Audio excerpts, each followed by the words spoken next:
बिस्मिल्लाहिर्रहमानिर्रहीम, अस्सलाम वालेकुम। आप सभी को खुश आमदीद। मैं हूं सलमान मिर्ज़ा और अपने नए YouTube channel Salman Mirza studio में आप सभी को खुश आमदीद कहता हूं, इस दुआ के साथ कि आप जहां हों खैर वाफियत से हों, सेहतमंद हों, तंदुरुस्त हों। और ये वीडियो देखने के लिए आपने अपना कीमती वक्त निकाला है हुजूर वाला। वीडियो के आगाज़ में तहे दिल से आप सभी का मैं शुक्रिया अदा करता हूँ। एक रोज़ पहले मैंने आपको खबर दी थी, मैंने आपको बताया था कि गुलशन इकबाल जो कराची का इलाका है, ब्लॉक 1 बड़ा मशहूर इलाका है, गुंजानाबाद इलाका है। यहाँ पर काफ़ी ज़्यादा रश होता है। एक मशहूर कोचिंग सेंटर यहाँ पर है, फूड स्ट्रीट यहाँ पर है। लेकिन यहाँ पर एक रिहायशी इमारत के एक फ्लैट से 3 ख़वातीन की लाशें बरामद हुई थी और तीनों लाशें अलग अलग कमरों के अंदर थी। तीनों की जो मौत का वक्त था वो अलग अलग था। और मैंने आपको ये भी बताया था कि जनाब ये मामला इतना सीधा नहीं लग रहा कि इन्होंने कुछ खाया और खा के जहर ख्वानी की वजह से इनकी मौत वाक़ हो गई। इस घर के अंदर 5 लोग रहते थे, जिसमें 22 साला एक लड़की थी जिसका नाम महा था और ये इस घर की बहू थी। इस्लामाबाद से इसको लेकर आए थे। इनकी जो सास थी उनका नाम समीना था, इनकी उम्र 52 ईयर्स थी और उनकी जो बेटी थी यानी महा की जो ननन थी वो 19 साल की समरीन थी। ये तीनों खवातीन घर के अंदर मुर्दा हालत में पाई गई। लेकिन जब पुलिस घर के अंदर दाखिल हुई तो एक लड़का जो कि महा का शौहर है, यासीन उसका नाम है, 30 साल इसकी उम्र है, ये बेहोशी की हालत में था। और इस घर के जो सरबराह हैं जिनका नाम इकबाल है, ये जनाब अजीब किस्म के बयानात दे रहे थे। इन्होंने पहले अपनी बहन को फ़ोन किया, उनकी बहन ने फिर अपने भाई को फ़ोन किया, उन्होंने पुलिस को फ़ोन किया और पुलिस आती है, पूरी तहकीकात करती है। और शुरू में बताया गया कि जनाब ये जहर खानी की वजह से, यानी जहर मिला के इनको दिया गया या गलती से इन्होंने जहर खा लिया या कोई ऐसी चीज़ खाई जिसमें जहर मिला हुआ था और डेलिबरेटली नहीं था, लेकिन इनकी मौत वाक़ हो गई। लेकिन अब इस केस का ड्रॉप सीन हो चुका है। उस वक्त भी मैंने आपको बात बताया था कि जनाब ये मामला इतना सीधा लगता नहीं है कि बाहर से कोई खाना आया, उस खाने के अंदर जहर मिला हुआ था या कोई ऐसी चीज़ थी जिसने जहर का काम किया और ये तीनों खवातीन की मौत वाक़ हो गई। मामला इतना सीधा नहीं था। अब इसका जो ड्रॉप सीन हुआ है घर में, घर के सरबरा इकबाल अपने बेटे के साथ यासीन के साथ मिलकर घर की 3 खवातीन को बेदर्दी के साथ कत्ल करते हैं। और सिर्फ कत्ल करना इनका मकसद नहीं था, इनका अपने आप को मारना भी मकसद था। लेकिन जनाब जब बेटे ने वही जहर आलू चीज़ें खाई, क्योंकि जूस में मिला के इन्होंने जहर पिया था, जब वो खा रहे थे और उसके बाद जब बेटे की हालत गैर हुई तो बाप के ना हाथ पैर फूल गए। उसने कहा भाई मैं तो अपने आप को इतना तड़पता फील नहीं कर सकता। फिर उसने फौरी तौर पर अपनी बहन को कॉल की। अब ये मामला है क्या, इस पर आज ज़रा डिटेल में बात करेंगे। इस वाक़े से एक सबक भी मिलता है और उस पर ज़रा आखिर में, वीडियो के आखिर में बात करेंगे। पहले मैं आपको बता दूं जनाब, ये फैमिली रंछोर लाइन से कुछ अरसे पहले गुलशन इकबाल ब्लॉक 1 में मुंतकिल हुई थी। कारोबारी शख्सियत लोग थे, यानी इनका कारोबार था, लेकिन इन पर तकरीबन तकरीबन तकरीबन 1.5 करोड़ से ज़ायद का कर्जा चढ़ चुका था। माली हालात काफ़ी ज़्यादा ख़राब थे, तंगदस्ती काफ़ी ज़्यादा बढ़ चुकी थी। अच्छा, जो इनकी घर की बहू थी यानी यासीन की जो बेगम थी महा, 22 साल की, जिसको ये इस्लामाबाद से ब्याह के लेकर आए थे, वो हामला भी थी।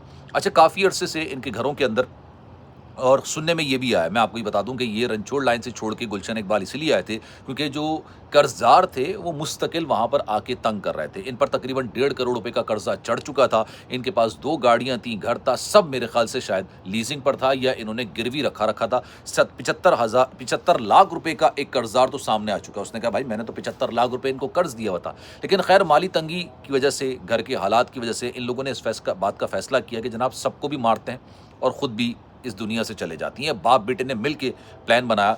इसमें माँ का भी अमल दखल था, घर की ख़वातीन सब एक दूसरे को जानते थे कि जनाब ये तमाम चीज़ें हो रही हैं। इन्होंने 4 ख़त लिखे थे।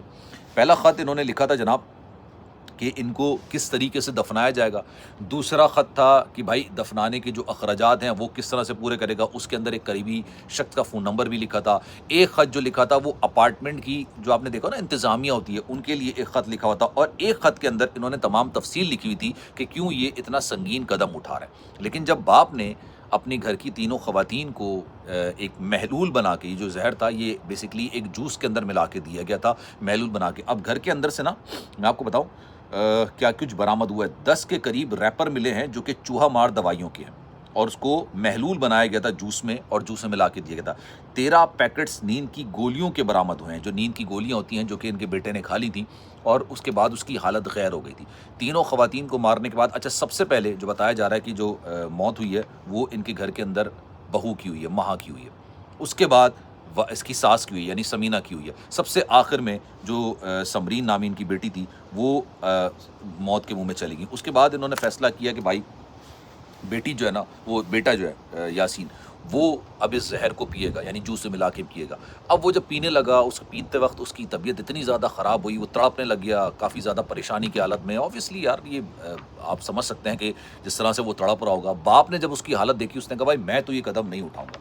اس کے بعد اس نے اس بات کا فیصلہ کیا کہ وہ اپنی بہن کو بتائے گا، بہن نے پھر ان کے بھائی کو بتایا، بھائی نے پولیس کو بتایا، اور پولیس نے آ کے یہ سارے معاملے کا ڈراپ سین کیا۔ اب ان دونوں کو گرفتار کر لیا گیا ہے، یعنی یاسین کو بھی گرفتار کر لیا گیا اور اس کے والد اقبال کو بھی گرفتار کر لیا گیا ہے، اور اب ان کو ساری زندگی غالباً شاید جیل کی سلاخوں کے پیچھے کاٹنی پڑے گی۔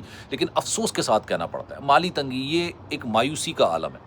کہتے ہیں مایوسی کفر ہے بھائی، مایوسی کفر ہے۔ آپ اللہ کی رحمتوں سے، نعمتوں سے ایک طریقے سے مایوس ہو گئے ہو۔ اللہ کے خزانے میں کسی چیز کی کمی نہیں ہے۔ اللہ جس کو دیتا ہے چھپر پھاڑ کے دیتا ہے، ایسی جگہ سے عطا کرتا ہے کہ انسان کو گمان تک نہیں ہوتا۔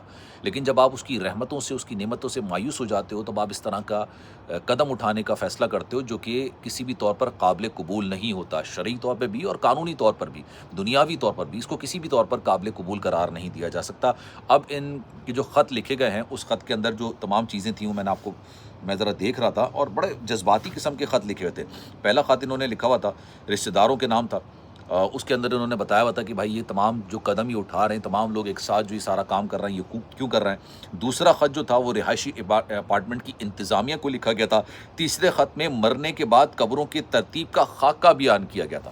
خاکہ بنایا ہوا تھا کہ بھائی پہلے ان کو دفنائیے گا، پھر ان کو دفنائیے گا، پھر ان کو دفنائیے گا، پھر ان کو دفنائیے گا، پورا خاکہ انہوں نے بنایا تھا، اور اخراجات کیسے انجام دینے ہیں یہ چوتھے خط میں لکھا تھا، اور چوتھے خط میں ایک قریبی رشتہ دار کا نمبر بھی ڈلا ہوا تھا کہ جو یہ اخراجات ہیں یہ ان سے لے لیجیے گا، اور ان سے لے کے ہمارے تدفین کے اخراجات کر دیجیے گا۔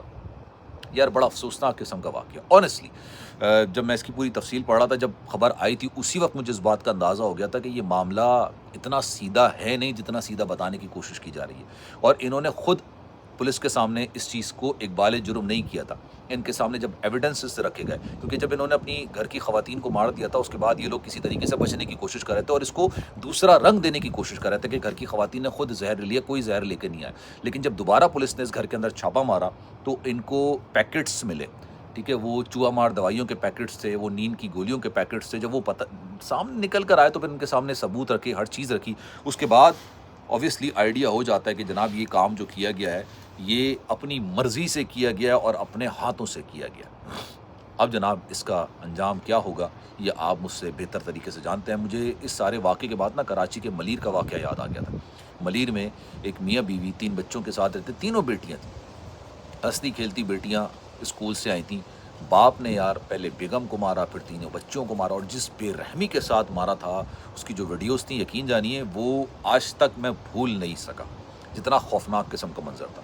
لیکن یار اللہ کی رحمتوں سے آپ مایوس نہ ہوا کریں۔ مایوسی کفر ہے یار، ہوتا ہے انسان کو ڈپریشن، انزائٹی، ساری چیزیں ہوتی ہیں، لیکن مایوسی اسی لیے کہا جاتا ہے کہ کفر ہے۔ اللہ کی رحمت سے مایوس نہ ہو۔ خیر، اس بارے میں آپ کی رائے کیا ہے؟ میں چاہوں گا کہ کامنٹ سیکشن میں اپنی رائے کا اظہار ضرور کیجیے گا۔ سلمان مرزا کو دیجیے اجازت، زندگی رہی، صحت رہی، آپ کی دعائیں نہیں تو انشاءاللہ آپ سے پھر ملاقات ہوگی۔ اللہ حافظ۔